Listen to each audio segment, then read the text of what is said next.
আসসালামু আলাইকুম ওয়া রাহমাতুল্লাহি ওয়া বারাকাতুহু। প্রিয় ভাই বোনেরা, আমরা রমজানের শেষ প্রান্তে এসে পৌঁছেছি।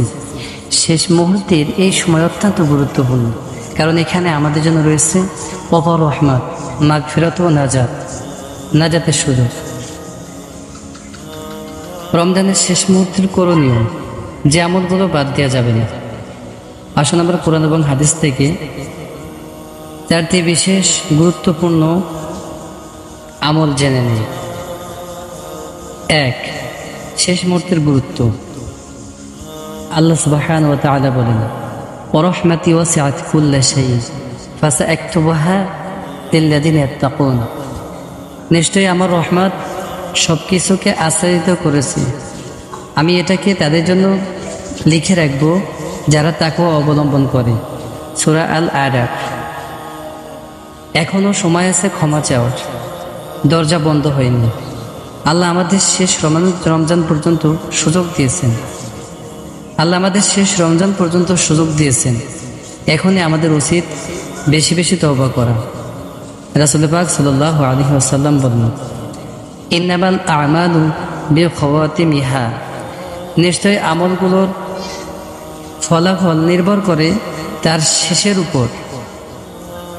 সহিহ বুখারী। অর্থাৎ রমজানের শেষ সময়টি আমরা যদি ইবাদতে ব্যস্ত থাকি, তাহলে পুরো রমজানের আমল আরও বরকতময় হবে ইনশাআল্লাহ। 2. বিশেষ আমল ও দোয়া। বেশি বেশি ইস্তেগফার করা, যেমন আস্তাগফিরুল্লাহাল্লাযী লা ইলাহা ইল্লা হুয়াল হাইয়ুল কাইয়্যুম ওয়া আতুবু ইলাইহি লা হাওলা ওয়ালা কুওয়াতা ইল্লা বিল্লাহিল আলিয়্যুল আযীম। রাসূল পাক সাল্লাল্লাহু আলাইহি ওয়াসাল্লাম বলেন, ইন্না লিল্লাহি উতকাআ ফি আখিরি লাইলাতিন মির রমাদান। রমজানের শেষ রাতে এমন কিছু বান্দা থাকে যাদের জন্য জাহান্নাম হারাম করে দেওয়া হয়। সুবহানাল্লাহ। সুন্নাত আমলসমূহ। 1. তাহাজ্জুদ নামাজ পড়া। 2. বেশি বেশি দোয়া করা। 3. দরুদ শরীফ পাঠ করা। 4. আত্মীয়দের হক আদায় করা। কোরআনের দোয়া, যে দোয়া আমরা বেশি বেশি করে পড়ব। রব্বানা লা তুযিগ কুলুবানা বা'দা ইয হাদাইতানা ওয়া হাব লানা মিন লাদুনকা রাহমা ইন্নাকা আনতাল ওয়াহ্হাব। হে আল্লাহ, হে আমাদের রব, তুমি আমাদের হেদায়েত দেওয়ার পর আমাদের অন্তরকে বক্র করে দিও না, এবং আমাদের তোমার পক্ষ থেকে রহমত দান করো। নিশ্চয় তুমি মহান দাতা। সূরা আল ইমরান। 3. যাকাতুল ফিতর ও দান সৎকার গুরুত্ব। হাদিস। রাসূল সাল্লাল্লাহু আলাইহি ওয়াসাল্লাম বলেছেন, তাহরাতাল লিস-সাইমি মিনাল লাগওয়ি ওয়ার রাফাসি ওয়া তু'মাতাল লিল মাসাকিন। যে ব্যক্তি ঈদের আগের রাতে ফিতরা প্রদান করে সে গুনাহমুক্ত হয়। আবু দাউদ। ফিতরা দেয়া বাধ্যতামূলক, যাতে গরিবরাও ঈদের আনন্দে শরীক হতে পারে। যে ব্যক্তি রমজানে দান করে, আল্লাহ তাকে 70 গুণ বাড়িয়ে দেন, অর্থাৎ 70 গুণ প্রতিদান দেন। আল্লাহ বলেন, মাসালুল লাযিনা ইউনফিকুনা আমওয়ালাহুম ফি সাবিলিল্লাহি কামাসালি হাববাতিন আনবাতাত সাবআ সানাবিলা ফি কুল্লি সুনবালাতিন মিয়াতু হাব্বা।